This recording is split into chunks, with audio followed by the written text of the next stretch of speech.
My poetry, a lot of it's about nature. Some of it comes across very mystical. It doesn't always rhyme.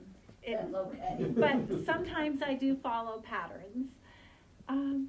Yeah, there's a lot of prose in my writing. Well, when I was little, we started in 4th grade. I had a teacher that liked poetry, and I never heard any that didn't rhyme till I was old. And I, as he mentioned, I am an interfaith minister, so that influences my poetry as well. So, and I have complicated eyesight, so here we go. Listen. Breathe in each morning the magic of life. Breathe out each evening deep gratitude for living. And listen to the call of the universe in every interaction, in every curve in the road, in every commitment to task, in every covenant of relationship, in every whispered word, in every meditation, in every prayer, in every song. Listen. I moved to Maine 10 and a half years ago in what I assumed was going to be spring. It was March 13th. I arrived from California, and it was the middle of a snowstorm. My friends, I've lived a number of warm places. I shared with Ben. I've lived in Florida and California and Hawaii. Cold places too, but all of my friends in the warm places could not believe that I moved my son and I to Maine, of all places. And I had some questions about that too, until a couple of months later. And I just started seeing the colors here in a way that I had never seen them before. So this poem is called Emergent Green. Green like no other, spectrums full, lengths of trees adorned in pigments persuaded by daylight tilt toward yellow. Spring has arrived, summer soon to follow, life in Maine as it should be. What questions must we ask to realize our purpose? Can we know the unknown? Can we seek the unsearchable? Green like no other, spectrums full, lengths of trees adorned in pigments persuaded by daylight tilt toward yellow. Could that we would understand what's before us. Unspeakable majesty awaits the awakening soul. A few more nature poems. These I wrote in Maine. I've lived most of my life near an ocean. I was raised in Canada on Prince Edward Island, and as I've mentioned, other locations, ocean side. And then I moved to Maine, deep in the forest. Deep in the forest, quiet shapes the sound of immense emollient twilight. Saturated shades of perpetual green caress the sky. Blues sink down to violet. Leaves land lightly, layering lanes to linger upon. Seekers of silence satisfied within this modulating, animated tenement. Sanctuary of solace found beneath copious canopies of trees. Living, breathing. Nature's last gold. If the first green is gold, then the last gold is green. Such is life here in Maine. Also, when I moved to Maine, people were talking about essentially snuffleupagus, king pines, that a king a while ago, centuries ago, declared were all his. Then I saw the remains of one, and I wrote this. Queen of Pines. I came upon her in a clearing that was calling me. I was standing at the door of the white wooden church when she began to whisper. Even as the setting sunlight glistened through the trees, offering brief glimpses of Chesuncook Lake, I began to pull the door shut behind me. I followed the gentle beacon toward the water, then left toward the wood, feet trotting down a tiny, winding, yet well-worn path to the shore just beyond, toward the clearing, toward her. I can feel them in my bones, I heard her whisper. I can feel them, and you in mine, I whispered back. I rounded the bend, and there she is, arms outstretched high above her trunk. I can see the echo of her once gloried fullness, where bountiful branches adorned with noble needles would have been. Yet what remains has been struck by lightning, a year, perhaps two past. Her graceful body now gray and black with mere glimmers of auburn hinting through. Bark of many colors crumbling in piles on the ground surrounding her. Did she hold her arms skyward, awaiting, even requesting, perhaps daring the bright white adversary? Was her posture a stance of defense or acceptance? She survived the king's mandated desecration of her kind, survived his lifespan, then his kin's, was touched by Thoreau and many seekers since. Holy of holies, shrine to the goddess, this she who is at once one with all nature, yet alone in her isolated realm. She who sees and feels and knows, her roots run wide and deep. They shall remain. They shall remain. Oh. Thank you. I get emotional when I read that. They cut her entirely down a couple of years after that. So really all that's left of her are her roots. So about, I can't even remember, maybe 12 or 13 years ago, I was part of this poetry group and I was introduced to this style of poem that has become quite an obsession of mine. I love it. It's pantome poetry, if you're familiar with it. And math is not my go-to. I will avoid it at almost all costs, but there is a mathematical sequence to the way it is organized. And so I have a few. Can you tell us what it is?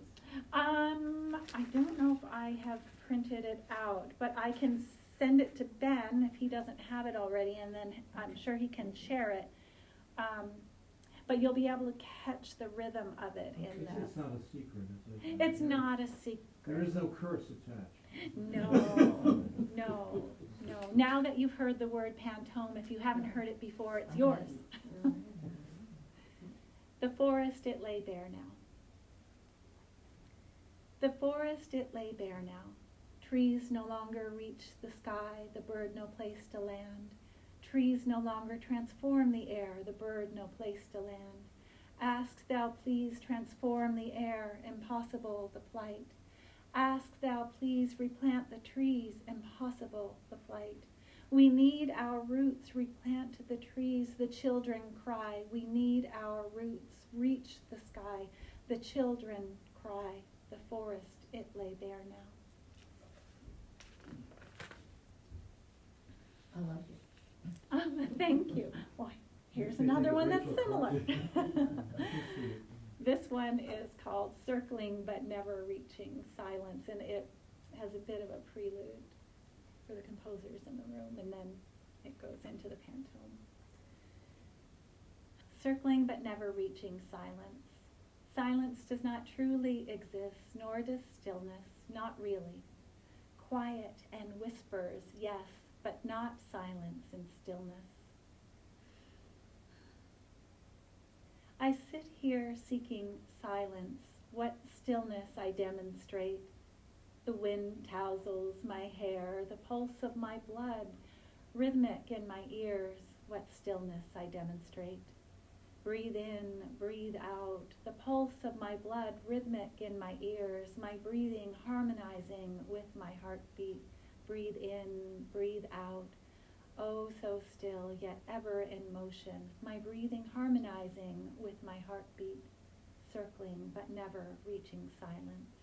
Oh so still, yet ever in motion, the room echoes my stillness, circling but never reaching silence. The window left open, the room echoes my stillness, the wind tousles my hair, the window left open, I sit here seeking silence. Sometimes poetry whispers just a sentence. Simplicity you grant such sweet solace.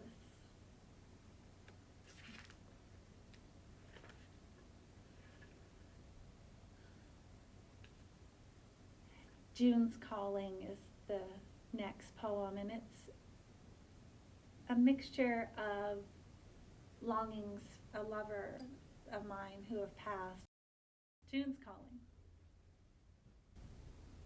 May your approach be as a whisper, caress my cheek so I know you're there.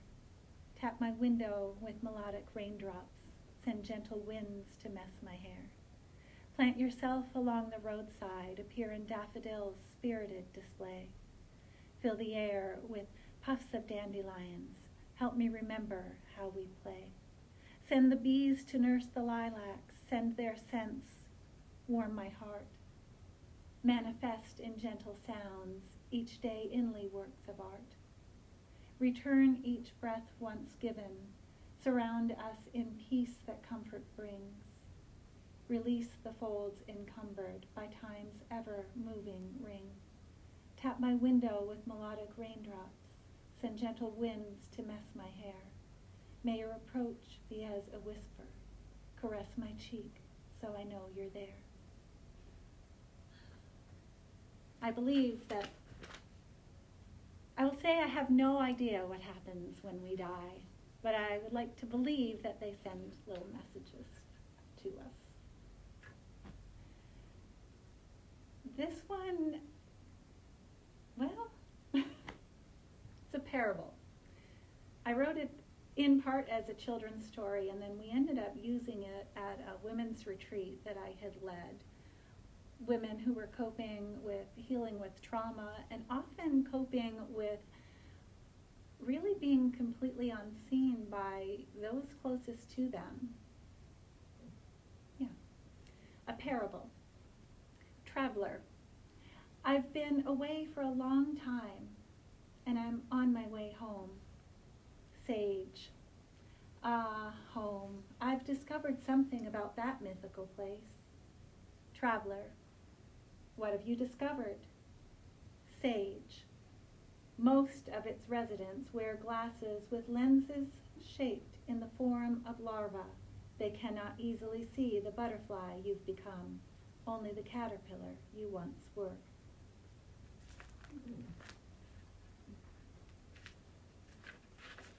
I could easily fill an hour. I don't want to hold you hostage as I peruse here.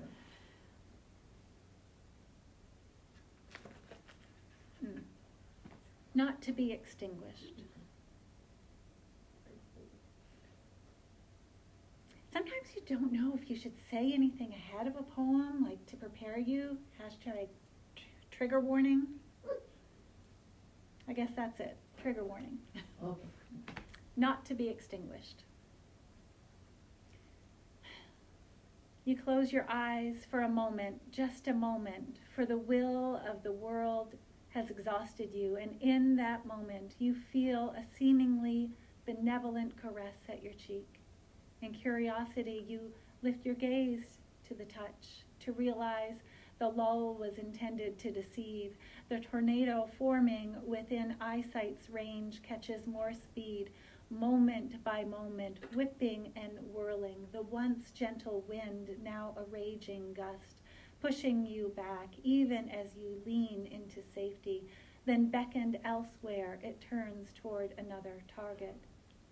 You close your eyes for a moment, just a moment, for the will of the storm has exhausted you, and in that moment silence enters. You feel a seemingly benevolent caress at your heart. In curiosity, you lift your gaze to the touch to realize the lull was intended to deceive. The storm has returned and brought with it friends, 2, then 3 more, emerging from the dust and debris of the prior thrashings, the pushing, now pulling, whipping and whirling until you cannot catch your breath and you cannot close your eyes. For a moment you think to risk it all by emptying your heart, for that which is empty cannot be stolen, but then you remember you are a light to this world, and you face the storm and shine.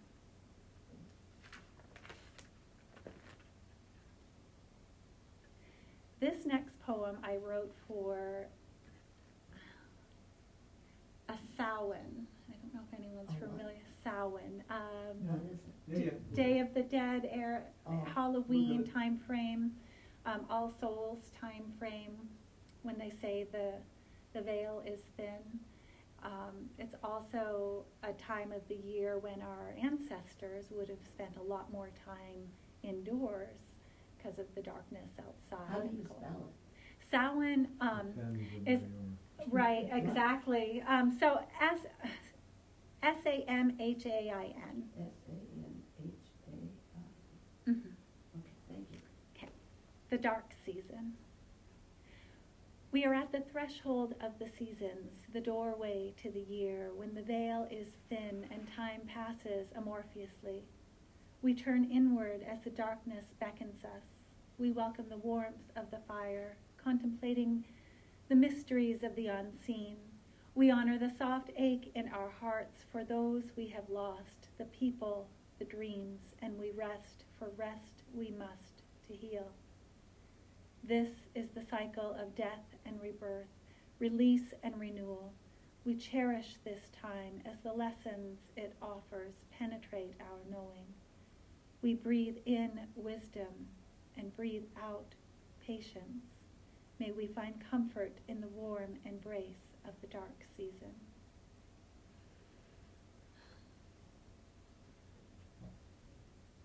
I have a number of poems that are about grief, for a variety of different reasons. We'll ease into them. When a heart breaks open in the forest. When a heart breaks open in the forest and no one is there to hear it shatter, has it really broken?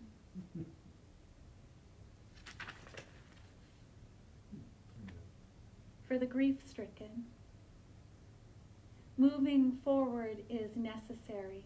Moving on is impossible.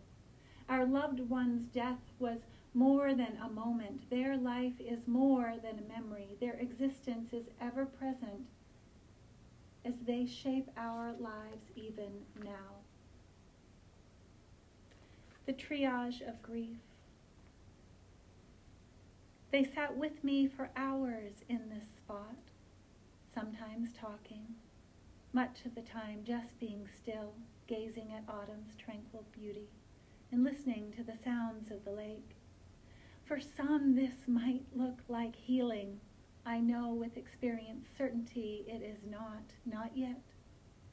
This is the perpetual triage of raw grief.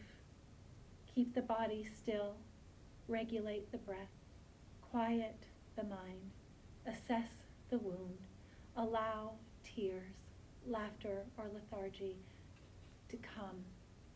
Keep in check the anger. When there is energy, do something useful, purposeful. Ardently cradle the sorrow when it assails. Repeat, repeat, repeat. I wrote that just a few weeks after my 22-year-old son died.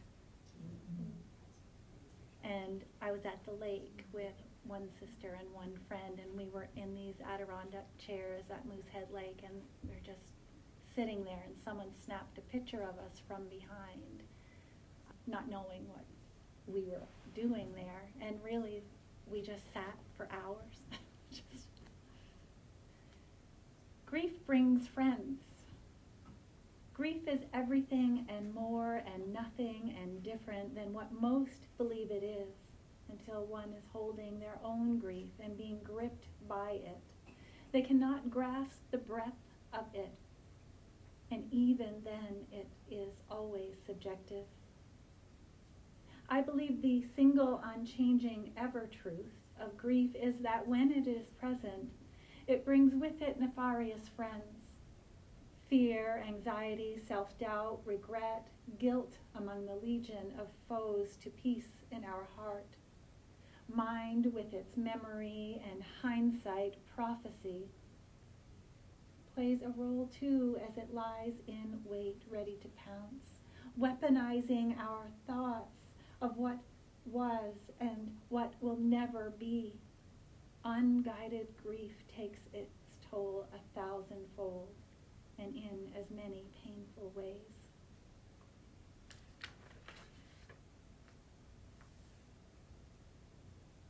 This one is for my friend Nancy and my friend Lauren, and for all who fail to see the beauty that they are and the meaning in their lives.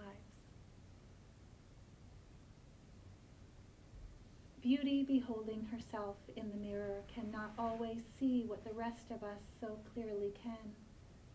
Her eyes, trained by the hand of experience cruel, fails to see in the periphery of life. Wounded, she sees only what she perceives before her, and it is clouded. Forgetting to wipe the misty fog off the mirror, she turns away, still not knowing the beauty she is. Yet beauty she remains, and will ever be held so in our memory's eye. I was asked to speak at my friend Nancy's funeral, and I wrote this. I was asked to speak for her in 2008, and I didn't know what to say, and then I was on my way out the door with a girlfriend. We were going to go walk on the beach, and I said, just a minute. And that came down like in 30 seconds. Like, that's how powerful poetry is. Sometimes we linger on it, and it can take years to fully form a poem, and sometimes we're just gifted with them.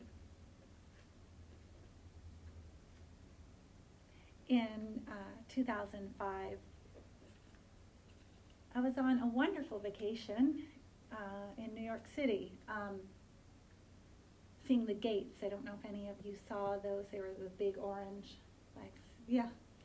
I saw Mamma Mia also that same trip. And then I got a call from my friend Teresa, and she said, Twinkle, where are you? And I said, well, I'm at MoMA.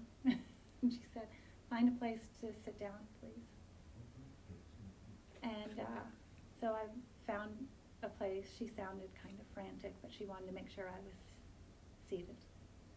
So I got into a stairwell and I sat down, and she let me know that my boyfriend had died. He had drowned. And then his parents, so we were all living in Florida, and then his parents flew in from Colorado. And they asked if I wanted to see his body before they took him home. They were going to cremate him and take him home.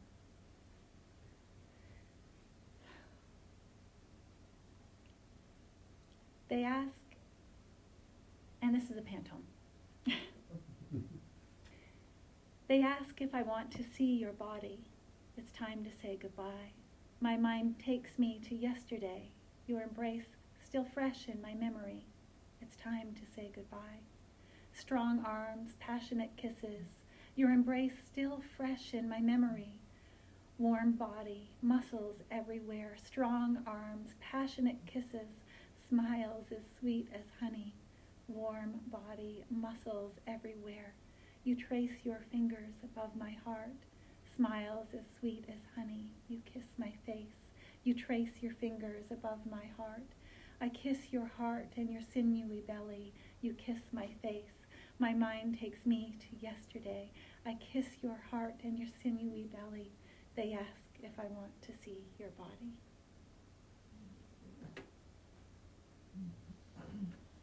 And this is for all of our thems who lived and died.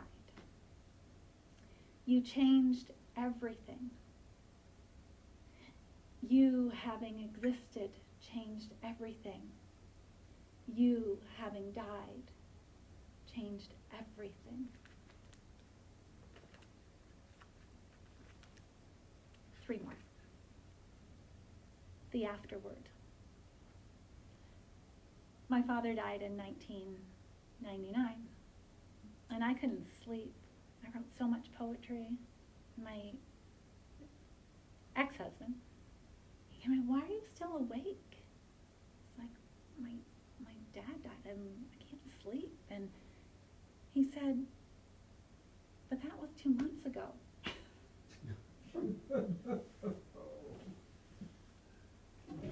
And he liked my dad. The afterward. The afterward comes at so many times in so many ways. I urge you to walk into the afterward. Yes, run, then stop. Face it. Experience the pain, the turmoil, and grief. Consume the uncertainty until you extinguish it. Take every ounce of the afterward that you can grasp. Gather it up, not in a tight, unrecognizable way, rather loosely, like picking wildflowers from a field. Reap it, thresh it, then let it go. You need to go into the afterworld. It is necessary to stay there for a while. Find your peace. Seek it should it be unclear. Open your hand for help. Know that it is near. Accept that there is more than the afterward. There is the next. There is life. Live your life now. Accelerate it. You are alive. Feel it. Stunned by loss, sudden as it is or may seem, issues arise. Deal with the distress.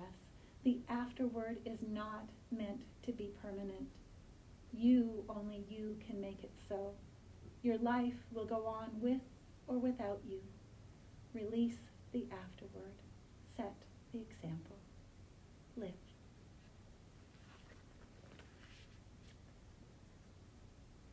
Most of my life I've had vivid dreams. And I can fly in my dreams at will. My night's flight. I wrote this, I was in my 20s.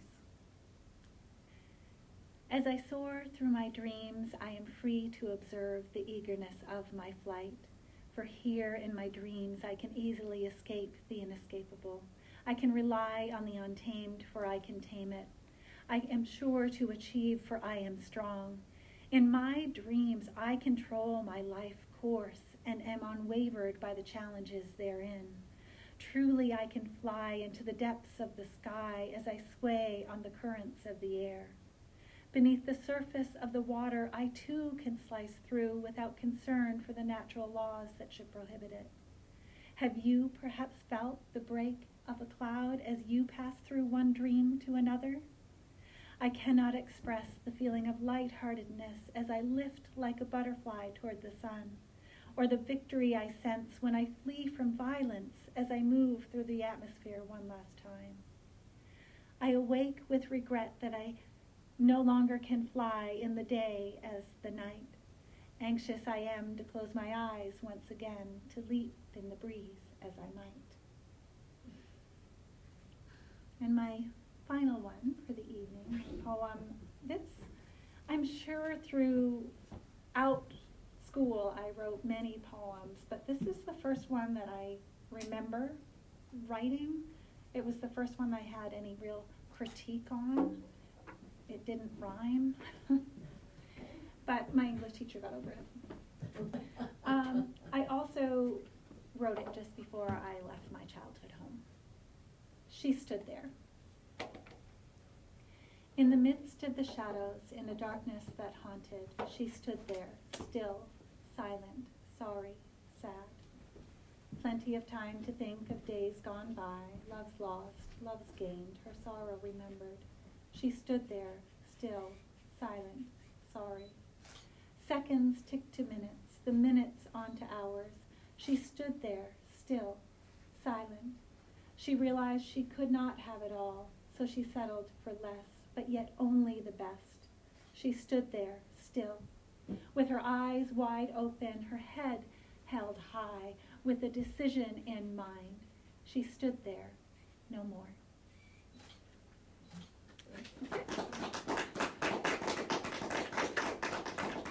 Thank you. Thank you for the invitation to be here with you. I really appreciate it. You are welcome. Thank you so much.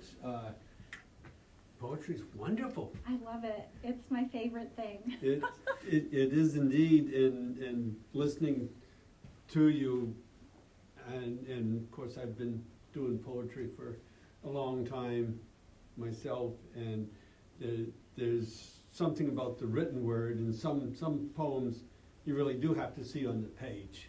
But a lot of poetry really, at least for me, comes to life when you hear it being read.